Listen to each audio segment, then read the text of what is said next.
జమ్మూ కశ్మీర్ ప్రాంతం పహల్గాంలోని సుందరమైన బైసారన్ ప్రాంతంలో పర్యాటకులపై మంగళవారం ఉగ్రవాదులు దాడికి తెగబడిన విషయం తెలిసిందే.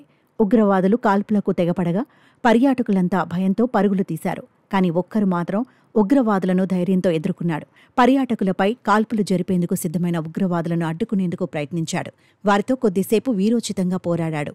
ఈ క్రమంలో వాళ్ల చేతుల్లో AK-47 రైఫిళ్లను లాక్కునేందుకు ప్రయత్నించగా ఉగ్రవాదులు అతనిపై తూటాలు పేల్చారు.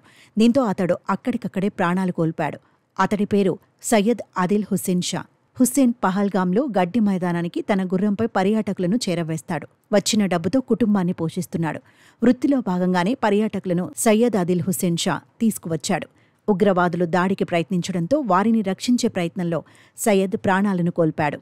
ఈ ఉగ్రవాదుల దాడిలో మొత్తం 28 మంది మరణించారు. వీరిలో 2 విదేశీయులు కాగా 25 మంది దేశంలోని వివిధ ప్రాంతాలకు చెందినవారు. కానీ స్థానికుడు మాత్రం సయ్యద్ ఆదిల్ హుస్సేన్ షా మాత్రమే. అతడికి తల్లిదండ్రులతో పాటు భార్య, పిల్లలు ఉన్నారు. ఆదిల్ షా మరణంతో ఆ కుటుంబం కన్నీరు మున్నీరవుతోంది.